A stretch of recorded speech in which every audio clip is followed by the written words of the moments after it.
Well, we're back again for another Sunday afternoon presentation here from the BYU Library Family History Center. Might mention that these videos, as already been mentioned, are on the BYU Library Family History Center YouTube channel, as well as on the website. And so on the library's website. So we're available after a short time after they're done, usually the following week. We're going to talk about ancestors that are either elusive or just lost. And I chose this for the purpose of illustrating that there really are some differences and some problems and challenges when you start to get back into families that are not as completely or readily documented as we would like them to be. So we'll just get moving here. And I first kind of differentiate between the two, and this is my kind of artificial differentiation, but I think it applies. And a lost person is really lost if they can't be found in any of the existing records. Now, the key here to this definition is existing records. Records may not be available for a number of reasons, obviously. And I think the catch here and what I've in this lost person definition is that as genealogists, we need to be aware of the existing records. And so there may be a lot of existing records that we haven't looked at, and some of them may actually solve the problem of the lost person. But over time, when someone is on a wide open communal place like Family Search, Family Tree, the fact that no records have been found and no sources are listed for certain people is an indication that some further indications about the existence of the person, not just the existence of the records. So we like to wonder how we get names when we don't have any records, but that's probably another story. I'll come back to that a little later. And then elusive person is, from my definition, is someone who's avoiding the records for some reason, either intentionally or unintentionally. There are a lot of people who abandon their families for a variety of reasons and simply disappear, change their name, and become different people and not the same person that they were born to be. And finding those people is extraordinarily difficult if they've actually changed their name, because we have no clue as to where or who to look for. So these are kind of the starting points for what we're going to talk about. First of all, we need to understand that each person has a unique set of events from birth to death. Now, even if you were born on the same day as hundreds, maybe thousands, maybe even millions of other people, because of the fact that there are only 365 days in a year, is that your birth is still unique because you were born to a specific mother. Hopefully, we're still not into artificial creation of people yet, but we do have an idea here, and that comes back to it, and I'll mention it. And that is that when the baby was born, the mother was there. So these are this the kind of fixed date that you have. And then you have a burial date, and there's obviously a specific place where the remains of a person are being buried, whether they're known or unknown. And in between those two, time and location determine the availability of records for doing research and finding this person and talking about their lives. You may have someone who you would think would be not from a small town and in an obscure place and without any visible kind of notoriety or having been around. You may be very much surprised to find that their lives are extremely well documented by newspapers and journals and other records. And so there's ways to do this, and there is a ways around this question, but we have to understand that there really are lost people, and there really are people who are very elusive. And it's obvious, but the degree to which the events are recorded determines if we can actually do that identity, if we can find that identity and document that person's life. And so a lost person is one whose life events are not recorded or just partially recorded. So that doesn't mean that they're not out there, but the determined genealogical research has not found that particular person as yet. There's always hope with a lost person that there may be another record out there that answers and clarifies the whole problem. And something that I mentioned just briefly before we got started, there's a possibility that there are multiple people with exactly the same name in the same place, and differentiating those people is extremely difficult, if not beyond the scope of the records available. Now, when we're going to go back and differentiate a little bit more, an elusive person is a person who chooses to erase the record of life events. They may be more effective and more complete than even a person who is living just their life and doesn't ever worry about who's recording it or whether they appear in the newspaper or don't appear or they don't get recorded is one thing, but a person who is systematically trying to not be found is much more difficult. It makes up, by the way, a fairly large percentage of the mystery and other kind of literature that we have in our world literature view of missing people. And sometimes their sudden arrival and the dramatic effect that it has when they show up after however many years or whatever.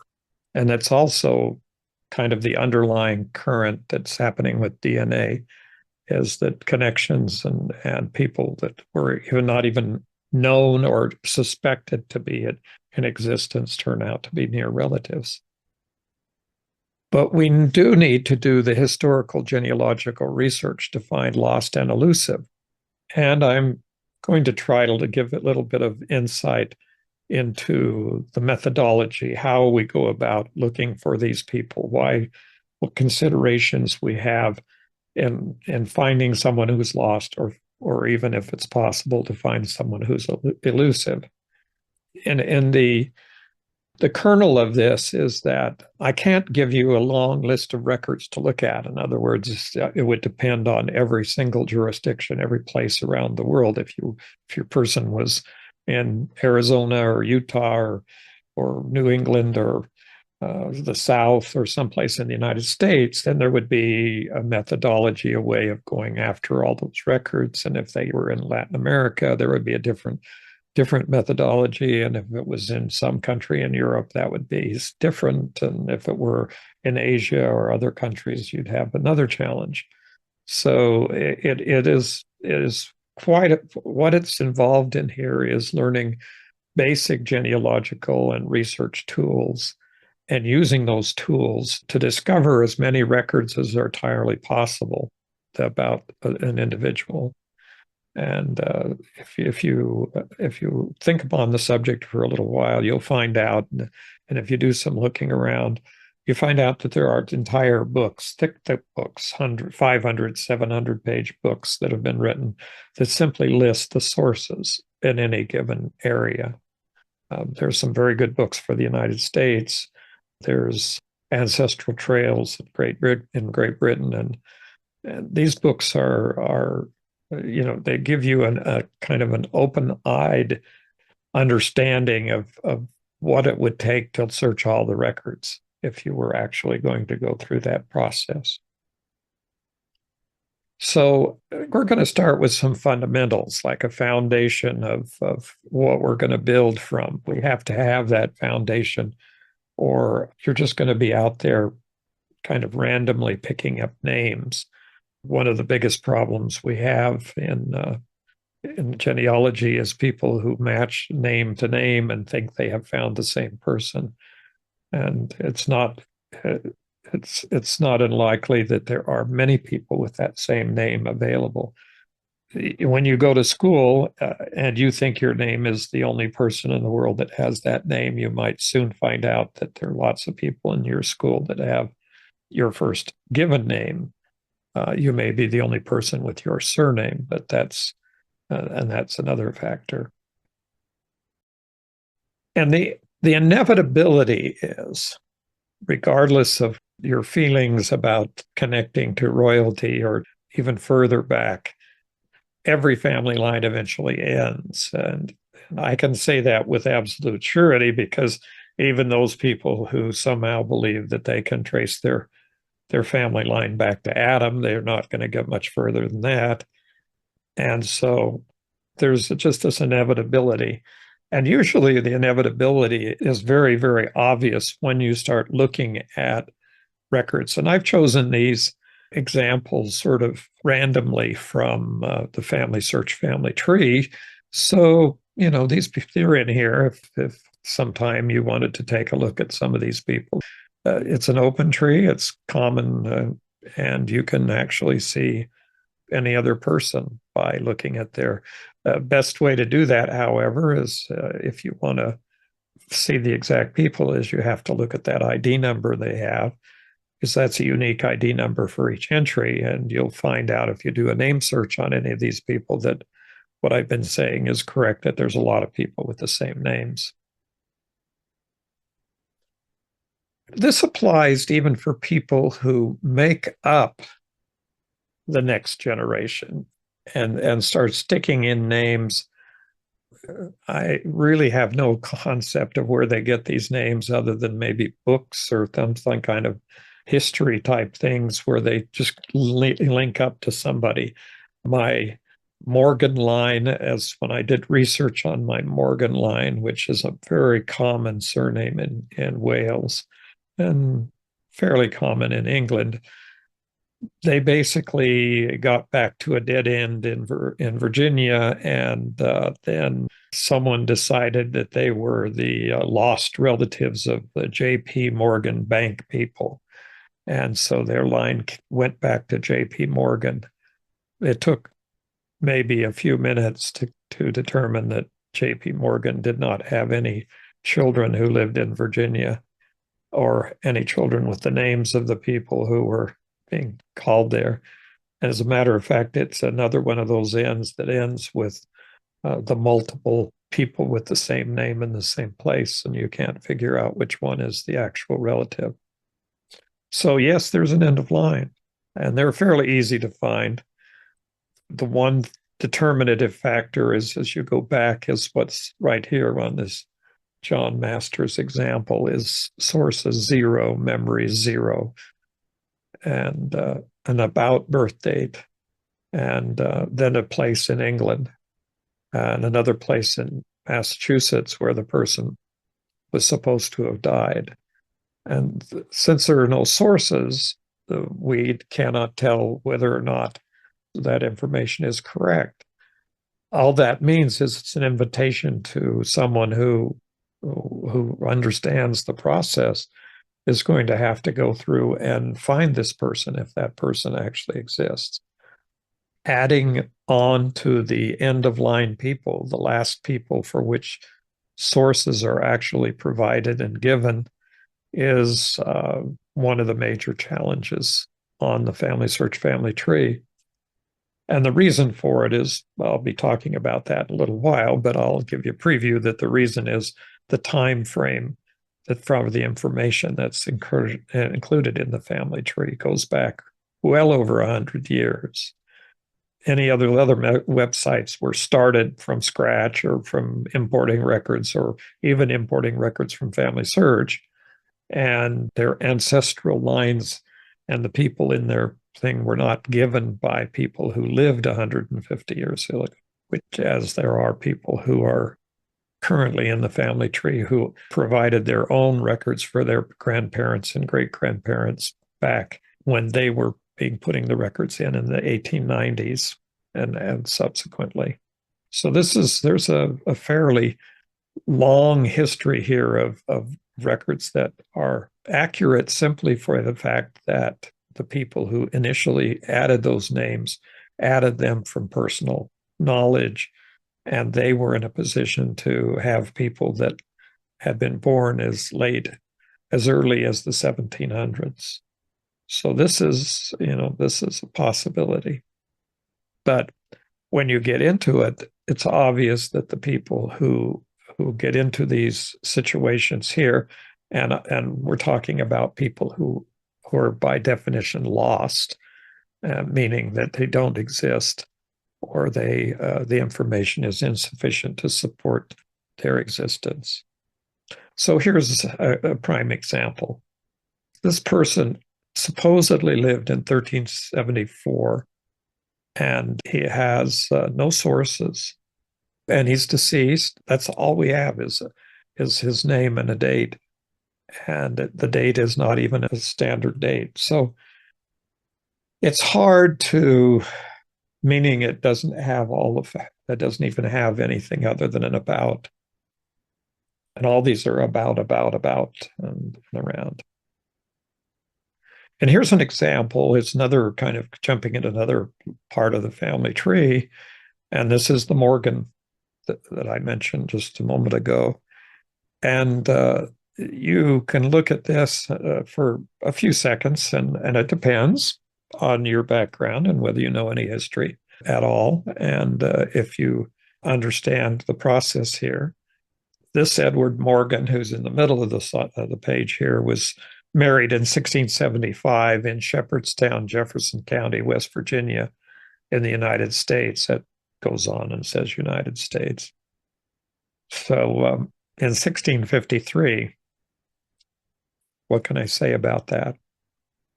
I will go through that a little bit in more detail in just a couple of minutes, but basically what you're going to find as I go through that is that none of those places existed, and none of those places could provide records for a marriage in 1675, not to mention a birth in 1653.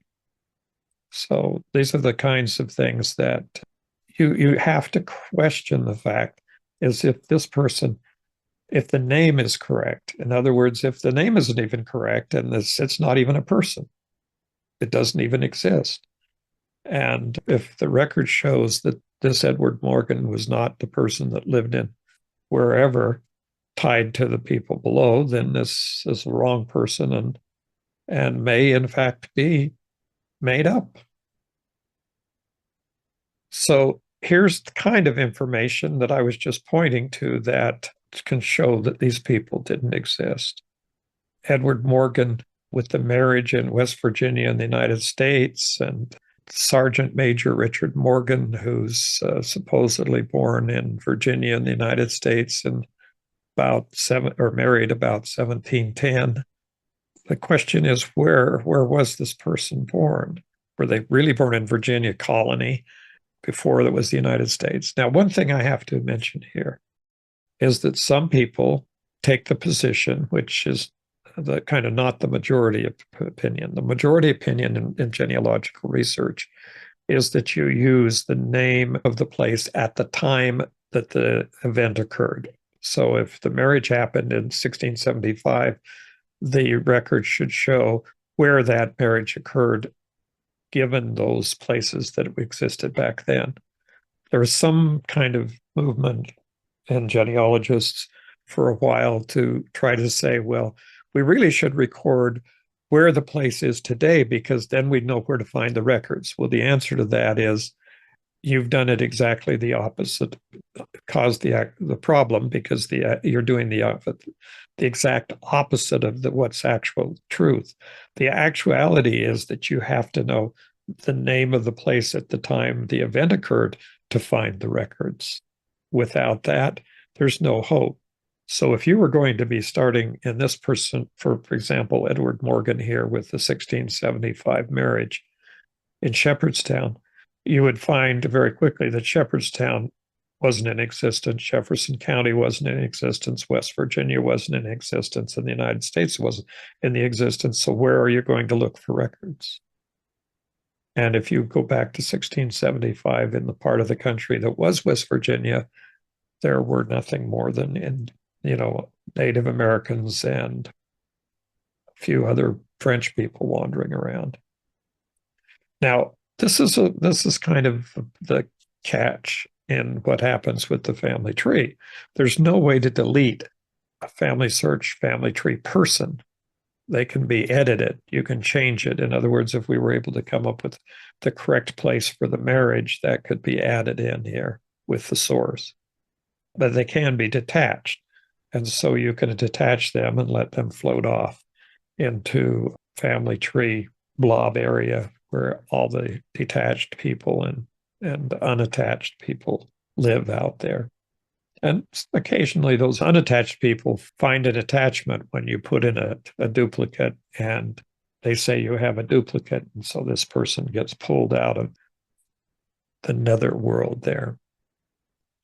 So now when we get to the idea of a blank, blanks on the family search family tree often appear to, especially the genealogists who are kind of getting involved in the process of doing genealogical research, and they look on their fan chart or their pedigree chart and find these empty places where you can add a father and mother. Obviously, they would like to add that father and the mother to that, and they try to do it.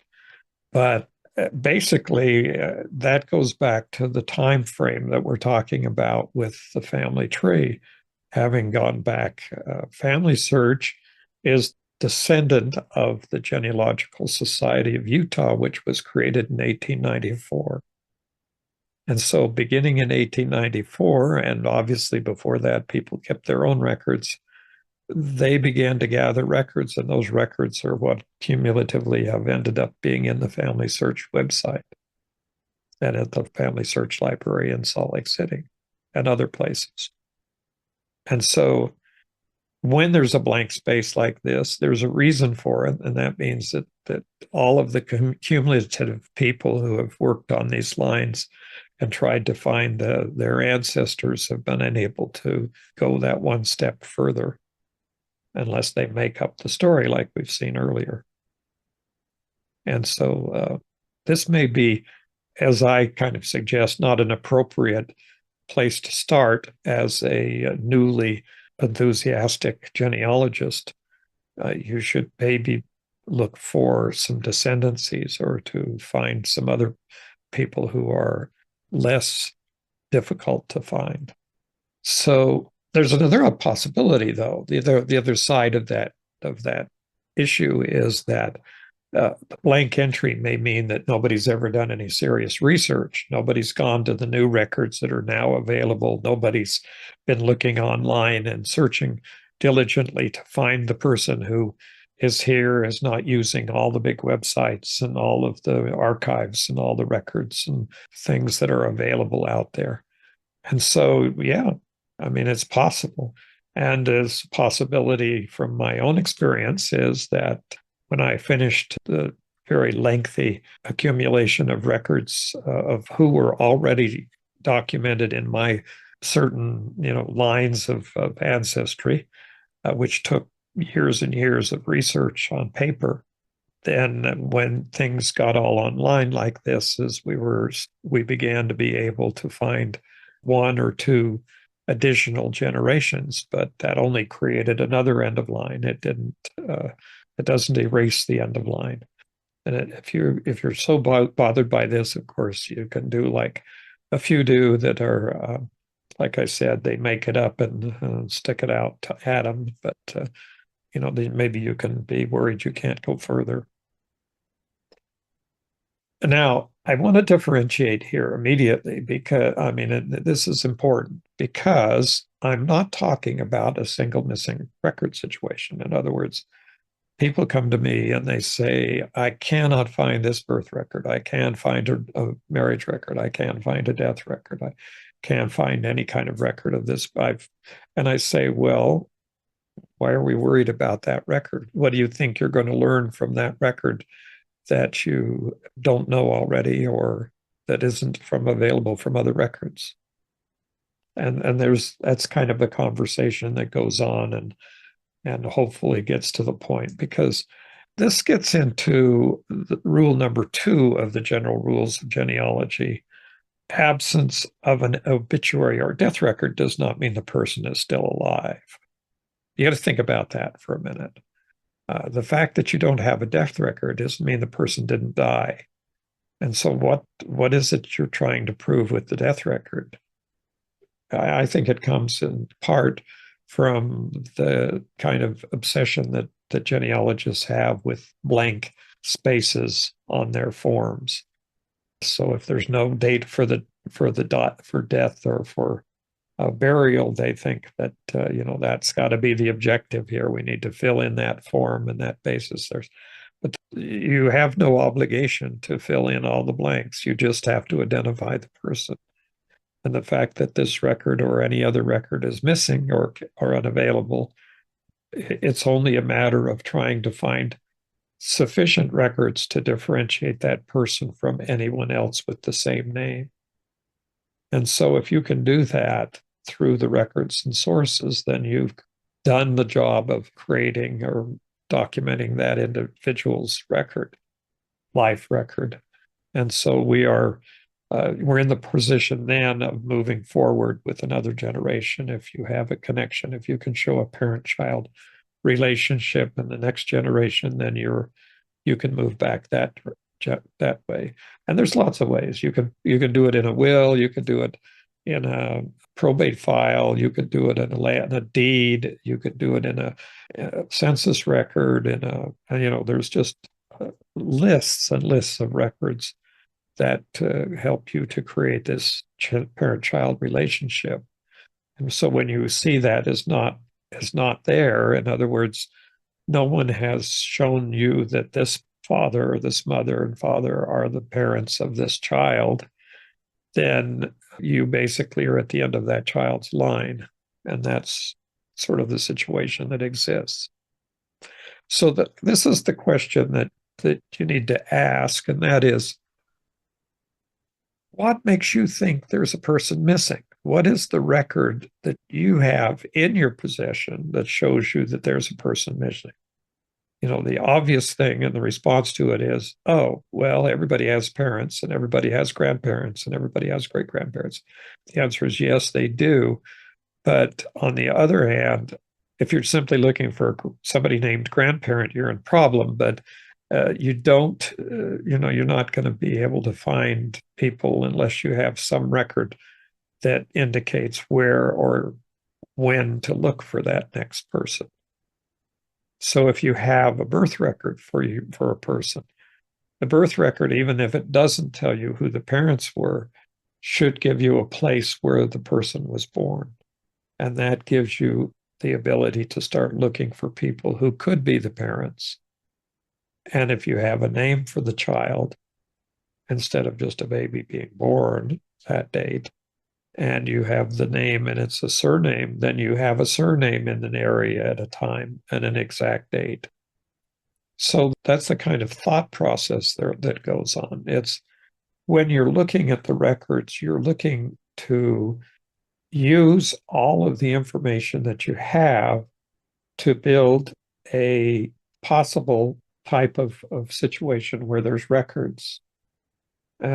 A simple example is if somebody is born between 1841 and the present in Great Britain, or if someone's born in the United States after 1850, the possibility is that they're going to end up in a census record. And if they don't ever appear in a census record, you may have a child that died between two censuses, or was born in 1851 and died before 1860. So there are all those kinds of parameters that helps you to focus in on when and where the people were born. But, one of the most common things I tell people to do when I look at what they've done for an individual and they're saying, well, I need to find the parents. And I go, well, look at what you have here you have some information on this individual and you have nothing on their children. How about you fill in this with every record you can find? And let's see what that produces a parent. And that is really the kind of the key to how you find the next generation, is you do enough to work on the known people to suddenly find the people in the next generation. So what happens when a person is lost? I mean, when they're lost from the record and you can't find them. Well, the simplest idea is that the records may be missing or destroyed, that there may not be any records out there that talk about that person. Okay, I'll give you an example. Let's say we're talking about Latin America, and for some reason the person was never baptized. If they were never baptized, their record never shows up in the parish registers of the Catholic Church. And so they, in its essence, don't exist until sometime when they do get baptized, or they get another one of the ordinances, which means that they get married. The nature of that is it's very probable that if the Catholic priest thought that the person had never been baptized, that they would require them to be baptized before they got married. And that is not, there's not a lot of those, but it's not too common, but it is a possibility of finding a baptismal record that's only a few months or so before a marriage record. And then you can get into when a person was buried. If they didn't get baptized, they may never have been buried in the Catholic cemetery. And so we're into the situation where finding the next person in the line may not be possible. What about if the person changed their name? Once again, I'm bringing this up as from the elusive person who goes away and disappears. What about the abandoned family and never returns, died and the body was never recovered? The person was buried in an unmarked grave. Now this was the one that's, this is the one that's tantalizing, because a sufficient research on occasion can provide that information about where an unmarked grave. There are some of the cemeteries, many cemeteries that I've dealt with, will have unmarked graves. Nobody ever paid for a grave marker. But that doesn't mean that they don't know who's buried there, because the cemetery records show all the burials. Well, they should. They may not. And that's another. There's always the possibility the records aren't made and were never done. But in most cases, an unmarked grave would be identifiable, and people can go there and find that unmarked grave and put a grave marker on it. And that's all been done by both my wife's family members and my own family members, to mark graves that were previously unmarked. And this list could go on and on. There's just too many different reasons why people simply don't show up in the records for some reason. So here's an indication that a person has been lost from the record. So here's William Linton, born in 1720, with 2 children and no spouse. So there's a question here. Why do we know William Linton, and what do we know about William Linton? The 2 children, by the way, which are both named William Linton. So that's another problem right there. That indicates that the first child probably died. These death dates and birth dates are a kind of an indication that there's something going on with this particular family. Because we have a William Linton born in 1742, dies in 1804, obviously not dying as a child. And then we have another William Linton, 1746, who dies in 1823. In other words, this person here this can get to be more complicated than simply saying we need to find the wife, because now what we have are children that have the same name and the same family and have 2 different dates. So it's obvious that this needs more research. And the fact that we carry on and have now the parents for this father, William Linton, is suspect because this information is not correct. So right here this is a good example of when you find this in the family search family tree, that the research has not been adequately done on the William Linton from 1720 or either of his two named William Linton children. So this is it is a possibility that we have not made a connection to another William Linton who was married in Northern Ireland. So we may start looking for the spouse, but in this case, we really need to be looking for the information, correct information on the family members.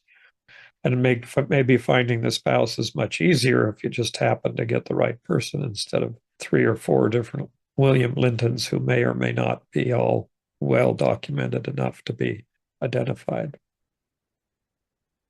But it's also important to understand that if this were a direct line ancestor going back, that this direct line ancestor, the loss of this spouse, not knowing who the spouse is here, means that the whole spousal line is lost.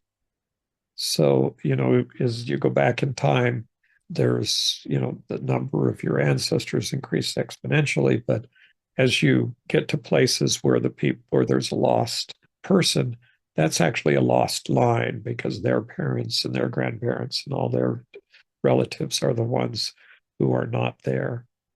And so there is there's some very positive reasons to start looking for these people, but being aware that you need a very good foundation of the records and the information that's available before you start making assumptions that you've found the right person.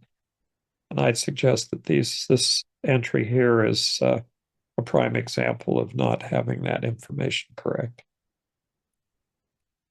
And so the children lose that ancestral line. Anyone descended from one of those children will also. Your direct line ancestor, you'll lose it at the spouse, but they're losing it at the spouse also, and their descendants, if they had any, would be losing that line. Now, it is the case, and it happens from time to time, that lost people are sometimes just overlooked. The fact is that Family Search and other websites alert you to the fact that if you have too much of a time frame between two births from the same mother, that there may be a child missing. And that's a situation that has played out many, many, many times. I have probably found an innumerably large number of missing children over the years because nobody had filled the family. I just did some research yesterday or this morning actually, and added another person to a family who was missing from Family Search. And so kind of now to give a little bit of summary to all this, extensive research may or may not find the lost person. And the records needed to find the person may not exist. So basically, this comment is being made under the suggestion that genealogical research should be spread out, and that in a sense there should be like a game limit, like the game is only going to last for so many minutes or how many hours or days that they continue, and that you're only going to spend a certain amount of time on these elusive or lost people, and then you're going to move on and find other people. Now, the reason why that's important is because you may actually find that a lost person as you're doing the research with the other people. There may be connections there that you're not aware of, and you may make those connections and be able to then fill in those elusive blanks and get the person that that has been gone. Kind of an example from my own background and family. This is one of my great uncles. One thing that's important to know about an elusive person is that they aren't elusive usually from childhood, because there could be a runaway child, but that's that's a different kind of situation. But this is a case where this uncle had plenty of documentation. I mean, there's 35 sources and memories and everything about him. But beginning in the 1960s, he just disappeared. No one in the family knew where he went. He had no communication with anybody in the family. He was just gone. And there was no way to actually tell where he had gone or what had happened to it. Well, many years later, as it turns out, that three of us, my wife and me and one of my daughters, all not together, but as individually, found this person in the SSDI, the Social Security Death Index. And so we knew that he died in St. Louis, Missouri, in February of 1980, and in fact had married. He'd been divorced and remarried. So at in this case, he didn't change his name. He kept the same name. He just lived at a place that was unusual, that you would find that person by just looking, even on an index that looked through all the records. And the fact also that mentioned more than once is that the Morgan line, Morgan is a very common name. And so it's not something that you're going to find him immediately. So even if the person hasn't intentionally left, some of the historical information about the person is still discoverable. I had one of the relative who left his family in California, and I was able to trace him through California records. But if he had changed his name or whatever, he would have vanished, and that would not have been the case. So when we're putting this together, we need to look at it from the standpoint that the main issue is whether the existing information establishes the identity of the person sufficiently to distinguish the person from others with the same or similar name.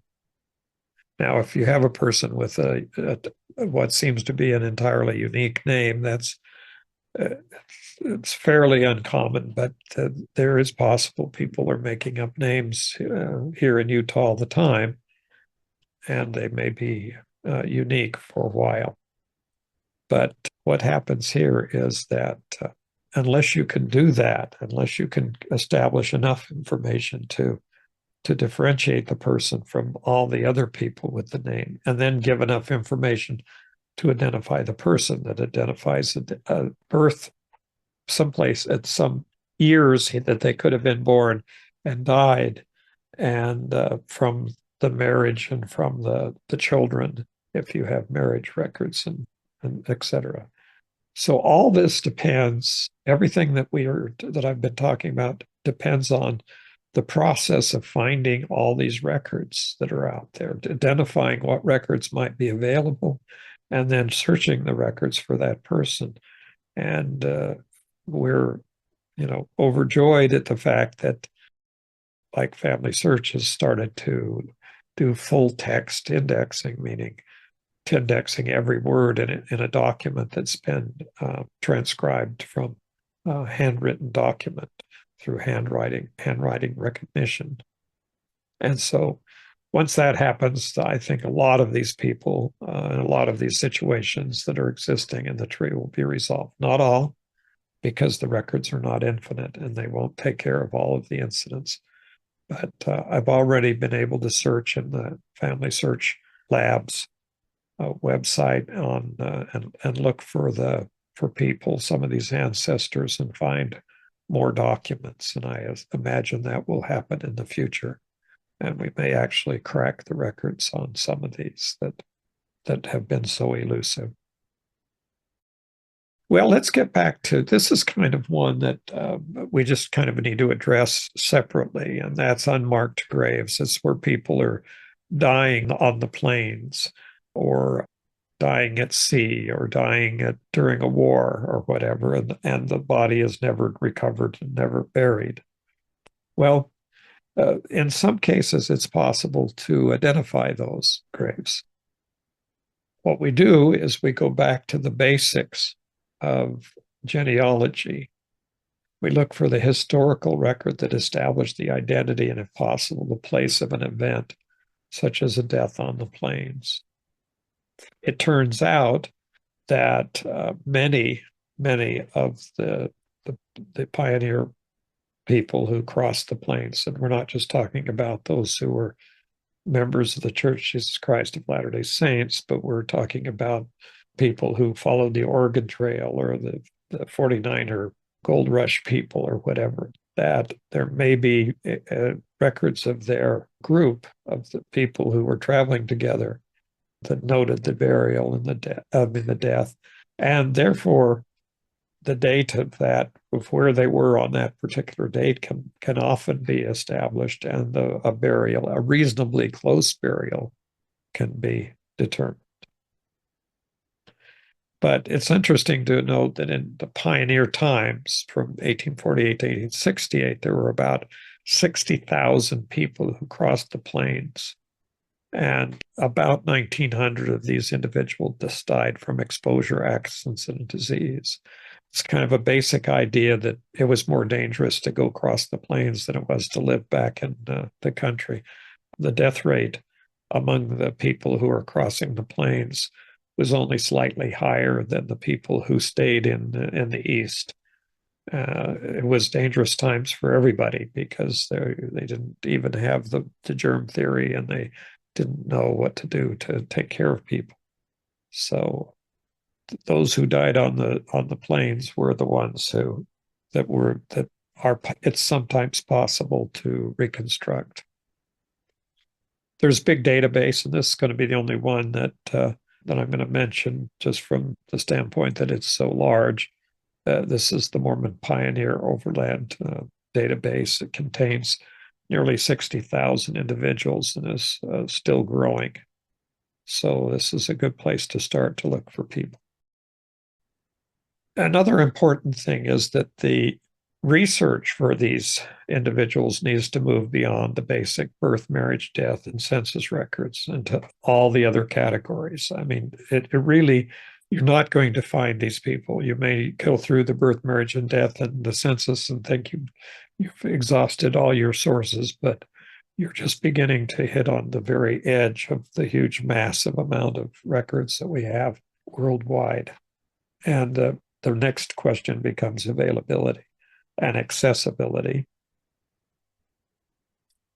There really aren't any tricks or shortcuts for finding the elusive. If you say, 10 easy ways to find, I think that would always be somewhat misleading, because there's nothing more or less than just basic research and going through records page by page and reading long journals and books and things to find the people sometimes. This is the full text search that I just mentioned, and there's going to be more of these developments, and Family Search has announced intention of extending full text searches to all of the records that they're able to do that. Okay, well, thanks for watching.